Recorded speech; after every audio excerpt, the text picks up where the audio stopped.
Hello there, good evening. Welcome to Look North, our top story tonight. Why Yorkshire schools are losing out on hundreds of pounds of funding per pupil compared to those in London.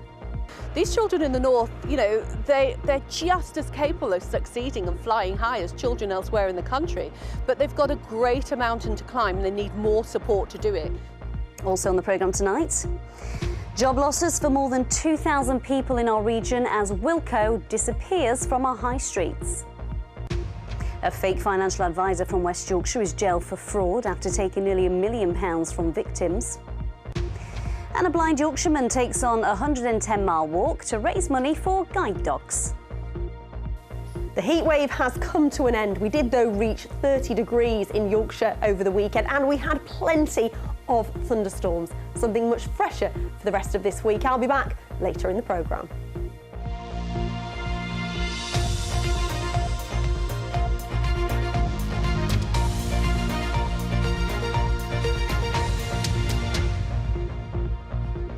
Hello, I hope you're well on this Monday evening. It's claimed urgent action is needed, with schools in our region missing out on hundreds of pounds of funding per pupil. A report by MPs from a range of parties has looked at the north-south divide in education, which corresponds with high school absences and worse educational performance. Let's take a deeper look at this. According to the report, pupils in London receive almost 10% more funding than those across the north. In cash terms, that means schools in Yorkshire receive an average of £5,900 per pupil, but in London the figure is more than £6,600. So if we take the example of Allison High in Leeds, they have over 1,500 pupils. They'll receive over £1 million less than a similar sized school in London. Olivia Richwald has our top story. Breakfast clubs like this one in Bradford are now commonplace. Children come to eat and socialise before lessons begin. A good start means a brain ready to learn. The most important thing is that the child's fed, they're in a warm and secure environment. I get to see my friends and I get an extra hour to get my brain working before I have to go to classes. It's fun and we get to see all our friends before we start school. The needs of children in many northern communities are complex. Breakfast clubs, many now free to parents, help to ensure that pupils are at school on time. The head teacher here says COVID has exacerbated the educational divide and his pupils need all-round support. So within the younger children, we are seeing limited speech and language experience, very limited vocabulary development as well, and that's sometimes linked to being at home and not socially engaging, but also the use of electronic devices. His schools use many additional staff, including a play worker, welfare champion, speech therapist and a team that works with children's social and emotional health. But today a new report has highlighted inequality in educational funding. It says that children in affluent areas have had a bigger increase in school funding than those in deprived places, and it says it is in those deprived parts where the need for help is now urgent. And how did you feel when you saw the report and saw the differences in funding between the south and the north? It's frustrating because we know the level of disadvantage and the level of challenge that we have, and the need is greater. We want fairness. We want to deliver the service that every single child needs in our communities, and we want the tools to be able to achieve it. Today the report was launched in London. So will anyone listen, and what will happen if its concerns are not addressed? We will have a population that is not economically viable. We'll have a population that places huge pressures on the NHS. We'll have a population that means we do not compete on the world's sort of stage. It's in everybody's interest to address these inequalities. Everybody benefits if we start to get those inequalities down. The Department for Education said that before the pandemic, the disadvantage gap in the north had decreased by 9%, and that it was investing an extra £5 billion to help millions of students and a package of measures for schools. It said that funding would be at its highest ever level in real terms at the start of the next academic year. Olivia Richwald, BBC Look North, Bradford. Now, we did approach the Department for Education for an interview, but no one was available. I asked Anne Longfield from the Commission on Young Lives why pupils in the north are missing out. in the north, of course, there are very affluent communities in the north, but there's also a greater density of disadvantaged communities. And that means they need more money for those support services, for those public services, health, local authorities and others, who are going to help support those children to thrive. These children in the north, you know, they're just as capable of succeeding and flying high as children elsewhere in the country, but they've got a greater mountain to climb and they need more support to do it. We know there's high levels of deprivation in the north. What are school leaders telling you about the impacts that this financial shortfall's having? It means that you've not got enough workers who are able to go out, pastoral workers, and work with families, work with children and support them into school, and also support them to get the health support they need early, the mental health support, and all the things that we know, if children don't have access to those, will really hold them back.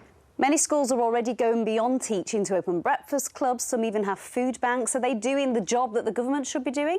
Some schools are doing amazing jobs, and you know, they really are picking up the pieces because they can see the needs of children when they walk through the door. But ultimately, it's not sustainable for schools to do all this by themselves. They need to have supportive services around them from local authorities, from health and elsewhere. And of course, those own services are battling with their own funding crisis. So ultimately, this is about more investment from government to be able to provide that support system for children. We all want a country with a vibrant economy. We all want high levels of productivity. We simply will not get that if we allow children to really not get the support they need, which is what we're doing at the moment. Anne Longfield, thank you.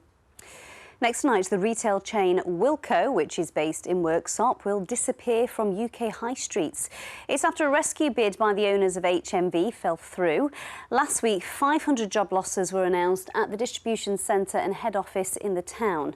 Unions say another 1,700 jobs will now be lost. David Rhodes is in Worksop for us tonight. David, talk us through what's been happening there today.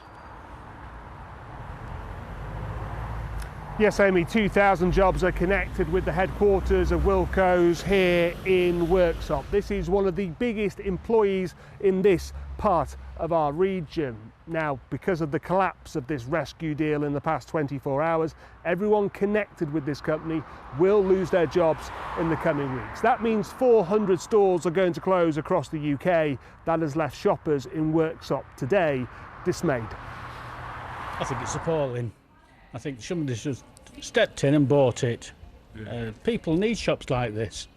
I know somebody that works at the warehouse, yes, and they're all devastated, really are. Some have been long-term employees. Council keeps saying that they're going to open more stores in Worksop, on Bridge Street and in the precinct which is here. But if Wilco's are shutting, then what hope have we got? It was hoped that a rescue deal launched by the boss of HMV would save around 300 stores. We understand this deal collapsed because of concerns regarding the supply network that Wilco's uses. Retail experts say the company has been undercut by cheaper rivals. People like B&M, people like The Range, they really succeeded in taking market share away from Wilco. Wilco, unfortunately, you know, they mostly are in high street locations, and those locations have been challenged versus out of town locations. People prefer to buy their products, get in their car, you know, go out of town and buy from B&M and the likes.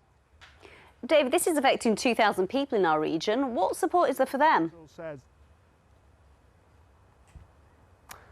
Well, Bassett Law District Council says that it's now standing ready to help 2,000 people find new employment. The situation is equivalent to when the pits closed or when the garment factories closed, a similar number of jobs. So we've prioritised this. On Thursday, we're organising a jobs fair at our skills hub, the Bridge Skills Hub in Worksop. That's from 11 till 4 o'clock. There will be a jobs fair, there will be the DWP there who will provide a career service, including CV assistance. Wilco's is a retailer that has been trading since the 1930s, but it will cease to exist in the coming weeks. The latest casualty in an ever-changing retail high street environment. Amy, back to you. David, thank you. You're watching Monday's Look North, still to come on tonight's programme. We'll chat with the North Yorkshire man who's become the first amputee to swim solo across the North Channel.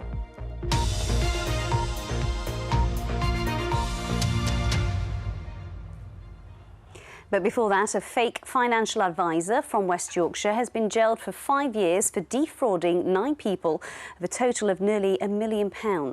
Peter Holbrook stole family inheritances to fund his gambling habits.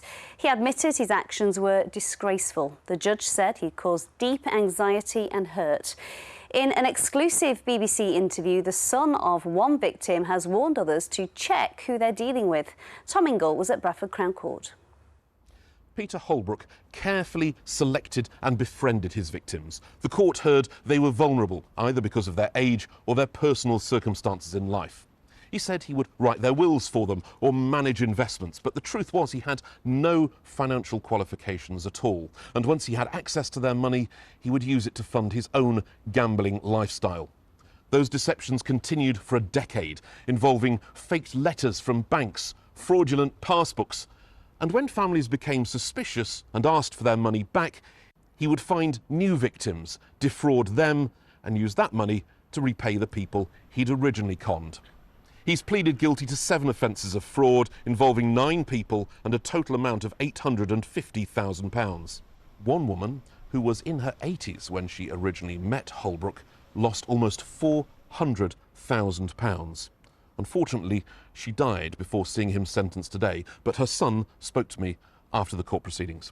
That was, passed down from my father, from his hard work as a teacher for a lot of years, and also her savings as well. So, it was a big amount of money to lose, yeah. Have you seen any of that back? We haven't seen any of it back at all whatsoever, no. If there's someone watching now or listening now thinking, that might be me, is there advice or anything you've learnt from this case? I would say, be very careful, make sure the people you're dealing with are registered and are from a reputable company. The court has heard work is going on with gambling companies to try and get some of that money back to families. But passing sentence today, the judge said, "You took away people's hard-earned money. Plans for retirement have been overturned. Properties had to be sold. Your actions caused anxiety and deep hurt in some families." Holbrook will serve at least half of the 5-year, 3-month sentence in prison. Tom Ingle, BBC Look North, Bradford Crown Court. Let's talk about coronavirus now. Remember that? The NHS is starting to give booster shots of COVID and flu vaccine to older people living in care homes in England over concerns about a new COVID variant. The faster-than-planned rollout aims to quickly top up the protection of those most at risk. Experts say it's still too early to know if it's more serious than past variants. Our health correspondent Jamie Coulson is here. It's a while since we've spoken about this, Jamie. What is the COVID situation in our region at the moment? Well, it is more difficult for us to assess the situation since the end of mass testing and since the Office for National Statistics stopped their infection survey. However, the UK Health Security Agency continues to monitor a range of measures, and the most recent report suggests that while cases are creeping up, they're doing so from a very low level. One measure we can look at in this region is the number of hospital beds occupied by COVID patients. Now, as you can see, on the 9th of July, 81 beds were occupied across the 13 trusts in our region, but by the 3rd of September, that had gone up to 317. For context, we can see back in January 2021, in the second wave, there were over 2,000 beds occupied. So this is snapshot data, but it gives you an idea of where we are now. Dr. Simon Padfield is from the UK Health Security Agency. Case numbers are pretty low in comparison to previous seasons. We have seen since around February this year that case numbers have fallen down to a bit of a low point around July time, but have started to creep back up slightly since then. And that is the number of confirmed cases and the number of hospitalisations. But as I say, at the moment, those levels are well below where we were at the same point last year. So are experts concerned about the new variant? Well, this new variant, it's called BA2.86, and it has a number of mutations that have experts believing it needs to be watched very closely. As of the 4th of September, there were 34 confirmed cases in England, 28 of those in a single care home in Norfolk. There have been 5 hospitalisations and no deaths. There is community transmission of it now, but the UK HSA say it is still too early to know whether this will be a more severe form of the variant. The autumn boost has been brought forward. Who can get it? Well, the NHS has begun its rollout today. They're starting in care homes for older adults and for some of those who are housebound. It will then expand out to include all of those who are in eligible groups. Now, there is some crossover between people who are in that group who are also eligible for a flu vaccine. But what experts are saying is that if you are one of the people on that list who is eligible and you are invited, then you should come forward to get the vaccine because they want to try and keep the numbers of infections down this winter. There's always concern about COVID and flu. COVID certainly hasn't settled into a normal seasonal pattern, so we never know what we're going to expect in terms of that. There isn't anything otherwise, particularly in the flu data, that suggests this is going to be a worse year than previous years, but because I think of the general strains across the NHS as a whole, we certainly want the numbers to be as low as possible. And while that rollout has begun today, primarily in care homes for those who are housebound, it will expand with the main rollout beginning in earnest from next week. Let's look at some of the stories coming into our newsroom now. A man from Dewsbury has been jailed for more than 21 years for starting a fire which took the life of one man and seriously injured 5 others. 40-year-old Tahir Nazir was sentenced today for starting the blaze at a residential property on Queen Street last year. 25-year-old Nicolae Alin Gavrila, who was inside the property at the time, was killed. The family of Mr Gavrila said he was much loved and had come to England for a better life. It's been a disrupted start to the new term for pupils at one school in North Yorkshire. Contractors are still working on Scorby School in Scarborough, which has lost 17 classrooms, several support rooms and dining hall facilities because of dangerous concrete known as rack. The school reopened today for some pupils, but many lessons will have to stay online. That's our intention, to work as hard as we can to make sure that despite these difficult circumstances, that we provide our students with the education that they deserve. There will obviously be a compromise there because we haven't got all students on site at the one time, but to reassure parents and students that we are committed to delivering the highest quality education we can do in these circumstances. Let's look at sport now. Sally is here. Good to see you, Sally. Thank you, Amy. It's been a glorious weekend of sport, if you've been watching or playing. And we start with Super League, which for our teams is all about survival. All 4 are in the bottom half of the table. And at the weekend, any hopes Leeds had of reaching the playoffs were crushed with a heavy 50-0 defeat at home to Wigan. But hopes of survival at least were boosted for Castleford. Jason Gary got a double to help the Tigers to a 29-12 point win over Hull FC. With 2 games left, Castleford are now 4 points ahead of rock bottom Wakefield, who were beaten by leaders Catalan. Huddersfield Giants also lost to Hull KR. You can catch up on all the weekend's action on the Super League show on the BBC iPlayer from 7 o'clock. Now, in the Women's Super League, it's been a hugely successful season so far for York Valkyrie. They capped off an unbeaten 10-match campaign by beating Huddersfield Giants yesterday by 60 points to 4, and they celebrated by lifting the league leaders' shield after the game. They now have the grand final in their sights. The semi-final is against Wigan on the 23rd of September, and Leeds Rhinos are also through to a semi-final against St Helens. To football now, and only a few games were played this weekend because of the international break. Bradford faced Grimsby at home and got a goal down at half-time. And it wasn't until 89 minutes that the Bantams managed to salvage a point, with Alex Gilliard getting the goal. Bradford have scored just 5 goals in their 7 league games so far this campaign. Now, swimming the Channel is a well-known and tough endurance challenge, but swimming the North Channel from Northern Ireland to Scotland is longer, colder and rougher. And this weekend, Jonty Warnikin from North Yorkshire became the first amputee to solo swim it, braving jellyfish stings, shoulder pain and powerful currents. I asked Jonty why on earth he would want to do it. Well, first of all, because it hadn't been done by an amputee. So, you know, I like doing first swimming, and I've always wanted to swim a channel, and I thought I'd start with the hardest, namely the North Channel, so that's why I did it. And it is one of the hardest challenges. What was the worst bit? The worst bit was my left shoulder going in the water about a third of the way across, but I got a stern talking to by a member of the crew, and yeah, carried on. And seasickness, jellyfish? Seasickness, I don't seem to suffer when I'm swimming. Jellyfish, I got hit 6 times, including in my mouth and across my face and across my arms and my ankle. But as an amputee, I'm used to pain. Actually, one of the stings took the pain out of my shoulder, which was great. So that doesn't really bother me, maybe compared to others. And what are the specific issues of swimming this long distance with only one leg?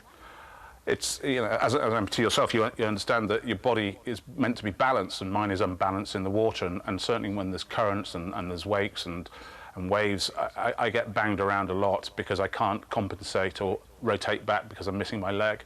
So my shoulders, my chest, my back, my lower back all get pretty beat up.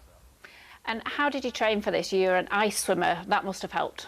Yeah, the ice helps me because I've 10 years swimming in the ice. So I've got good cold water tolerance. I know what good cold and bad cold feels like on the body. And then it's just building up after the ice season, just building up the endurance side of things. So I'd be doing long swims, 2 swims a day, 2 3-hour swims a day, night swims and things like that, just to build up. How did you feel when you realised you'd done it?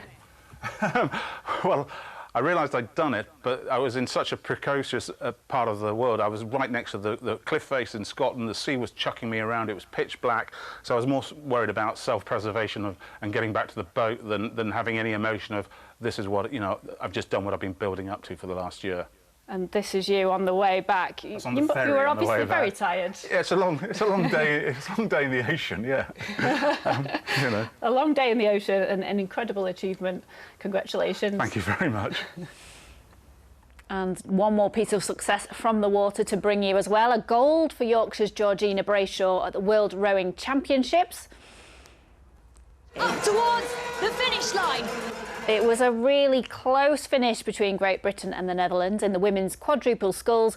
Brayshaw, who's from Leeds, at the front of the boat here, said her job was to dig in and provide power. Well done to her. Yes, and well done to the ice swimmer. Goodness me, those images. Bit chilly. Fantastic, weren't they amazing? Yeah, very chilly. Thanks, Sal. Now, finally tonight, a blind man from Yorkshire is attempting to walk the entire length of the Cleveland Way. If you've ever done any of it, you'll know that it's really rough terrain. It's between Helmsley and Filey, and he's doing it to raise money for charity. Andrew Ellicott-Reeve lost his sight after heart surgery, but says he is determined to live life to the full. He set off on his 110-mile challenge this morning. Rochelle Lyons was there to see him off. 3, 2, 1. Let's go. Yay. Setting off at the start of the Cleveland Way in Helmsley. 3.5 years ago, Andrew Ellicott-Reeve had a routine heart operation, but there were complications which left him blind and in need of a stoma. Before the operation, Andrew had completed 6 marathons, so he was adamant his loss of sight wasn't going to stand in his way. We decided a long time ago that we would live life to its full, so there was no sitting back saying, poor me.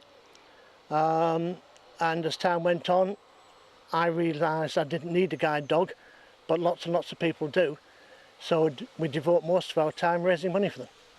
Having already walked 79 miles across the Wolds Way, Andrew's now embarking on the Cleveland Way, over 110 miles, and hopes to raise £10,000. And he raised over £6,000 last year. He's well on the way to his £10,000 target this year.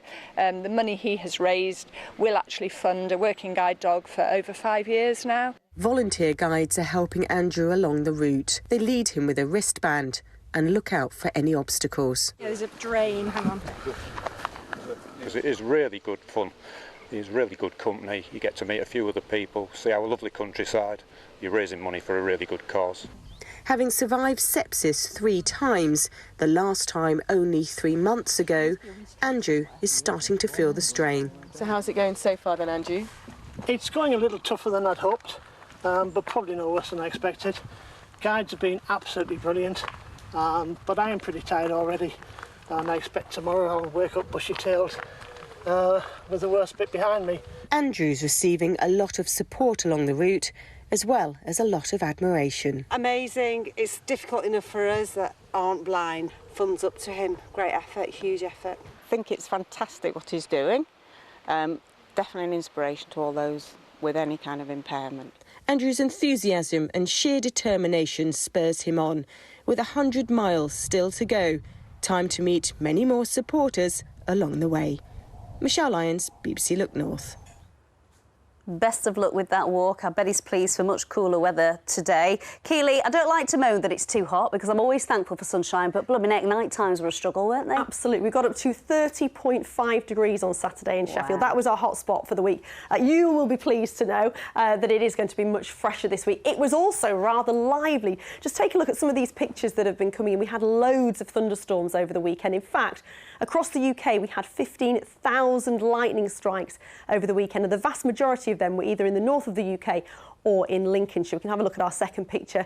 This is another thunderstorm cloud developing over York. And actually our third picture, when we get around to it coming on, is a sunbow there. So we did also have plenty of sunshine, but yes, it is going to be much fresher from here on in. In fact, tomorrow I think we'll feel very cool indeed. Key pictures coming in to the Weather Watchers page or on social media as well on Instagram, keely.donovan.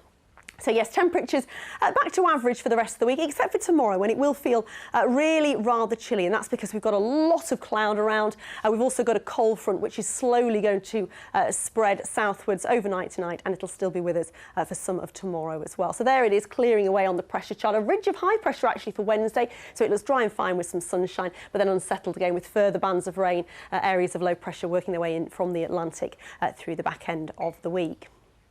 So on the radar picture you can make out we've had a few showers, and this is the cold front which is spread into parts of North Yorkshire. It will continue to spread southwards overnight tonight. So a lot of cloud, outbreaks of rain. Some of that rain will be heavy at times. It's not going to be a cool night though. We've got all of the cloud and still a bit of humidity, particularly across parts of South Yorkshire. Temperatures dropping back to around 13 or 14 degrees. Let's have a quick look at those high water times then. In Whitby at 3:20.